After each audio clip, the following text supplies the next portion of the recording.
So Business Breakout works really hard to find great speakers and who provide ideas, innovations that help you move your business forward.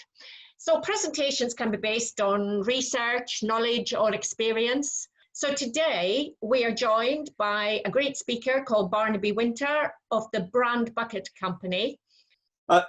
Listen guys, my story starts 6 years ago in Paris. We were on a shopping trip with my family, not something that's as pleasurable as you might think. And on the list was a shop called Abercrombie & Fitch, some of you may know it. So we go down the Champs-Élysées, we start at the Arc de Triomphe end, and after an hour and a quarter, we got to the Place de la Concorde end, and we've not found this Abercrombie & Fitch. I'm getting frustrated. My daughters are thinking it's definitely there.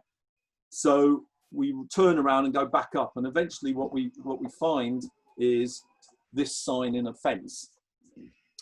This must be the place. Next to it, two huge ornate gates. Next to the gates are two very fine looking gentlemen. And as we approach the gates, they go, "No, no, mademoiselle, you cannot come in. You need to join the queue." I go, "The queue? You're having a laugh, aren't you? I'm not joining a queue to get into a shop that's so difficult to find." I said, "How long is this queue?" And they said, today about 45 minutes. 45 minutes? You're having a laugh, aren't you? I'm not queuing for 45 minutes. So I go and sit on these benches and I watch this queue move very slowly for 45 minutes until my family, my wife and my 3 daughters, disappear into the gates there that you can see. And I also notice that everybody leaving Abercrombie & Fitch seems to be carrying an Abercrombie & Fitch bag. So I count them because I'm sad and I don't get out very much, even less so now. And what I find I'm doing is, of the first 100 I count, 83 people are carrying an Abercrombie & Fitch bag. I think that can't be right. So I count them again, and for the second 100, 81 are carrying an Abercrombie & Fitch bag. So I'm sat there as a marketing practitioner of then 30 years thinking, what is going on here? Here is a shop you cannot find. When you find it, it's impossible to get into, and it leads to an 82% conversion rate. Now, I don't know about any of you guys, but who would like a business where nobody can find it? When they eventually find it, it's impossible to work through your website and get everything.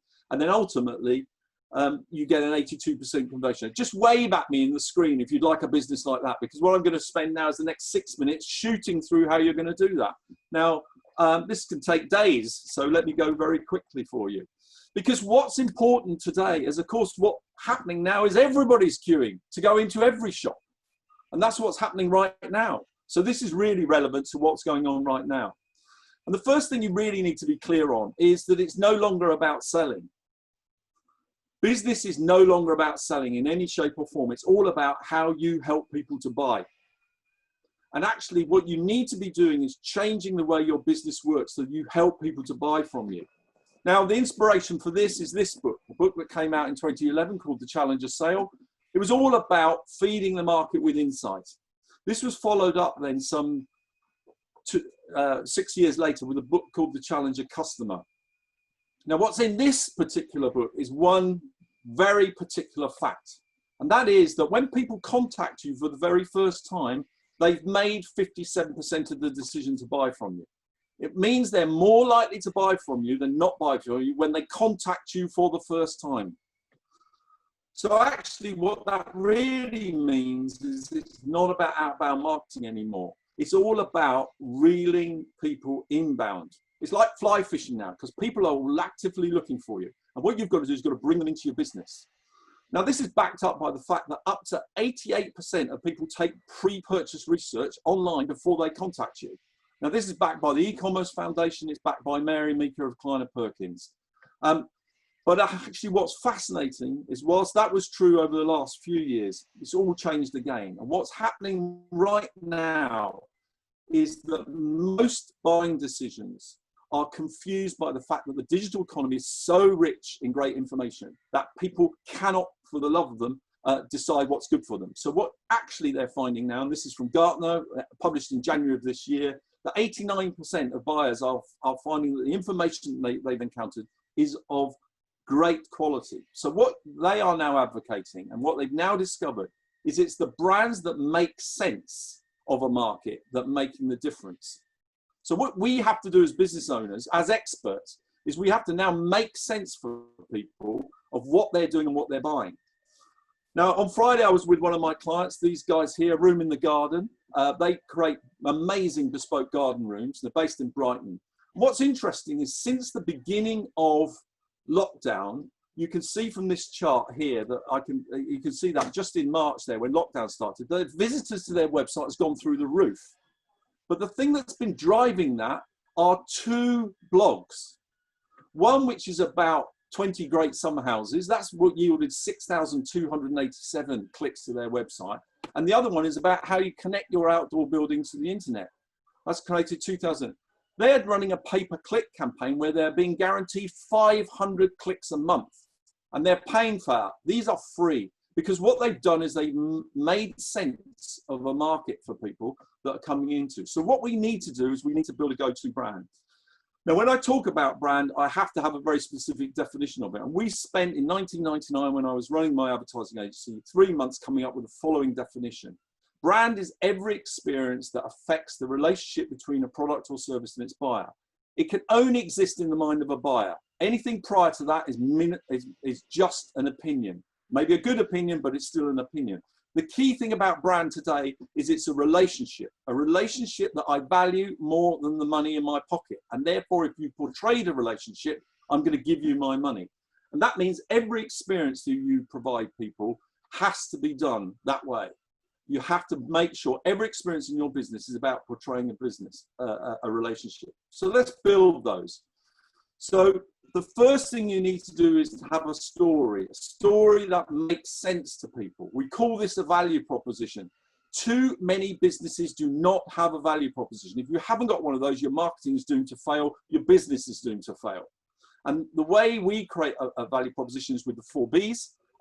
And what that effectively represents is what's your behavioral values, what your benefits are, what you want people to believe about you, and ultimately what you want to be famous for. These are the 4 sets of values you must define in order to create your value proposition. What you're looking at there is a value proposition. It's not a fancy set of words brought to you by a consultant or whatever. It is a set of values. In fact, it's misnamed. It should be called a values proposition. And once you've got that, you need to define your ideal prospect. And again, people keep throwing demographics out as a tool. It's dead in the water. It died in 1995. Actually, what we need to be doing is communicating people as a psychographic profile. And then what you need to do is you need to systemize your marketing. And we do this in 3 ways, and it's very simple. It's called On the Ed. And what you will see is you've got to imagine that your business is a bucket. It's not one of these. These things are misleading. If anybody ever mentions one of these to you, send them packing because it's got a great big hole in the bottom. If you can see that, it's got a great big hole in the bottom. Everything flows out. And actually, this underpins the broadcast market because people used to shout at you. And that's not happening anymore. It just doesn't work anymore. Forget it. So what you've got to do is fill a bucket. And the way you do that is you track prospects in at the top. You have to engage with them first. You have to then demonstrate your value. And then what you have to do is deliver the value. Now, of course, this is where the 57% are going. They're through engagement, through demonstration. Then they buy. And then what you've got to do is you've got to plug the gap, convert it, run a test drive, and actually deliver your value. These are the 3 strategic steps that you have to follow as a business. You have to engage, you have to demonstrate, and then you have to deliver on your promise. They must all be impacted by marketing. It's an imperative. So if you want to market yourselves in the new age, what you've got to do is you must get a value proposition. You must define your ideal prospect. You must focus on inbound now. People are looking for what you are offering. You don't have to go and shout out to anybody. You need to run your marketing as a process. And the way we do that is we engage, we make sense of the market and be insightful. What we actually need to do is demonstrate your value. We need to then deliver, making buying from you truly amazing at all times. This has been 8 minutes of Barnaby in the Brown Bucket Company. Thank you very much.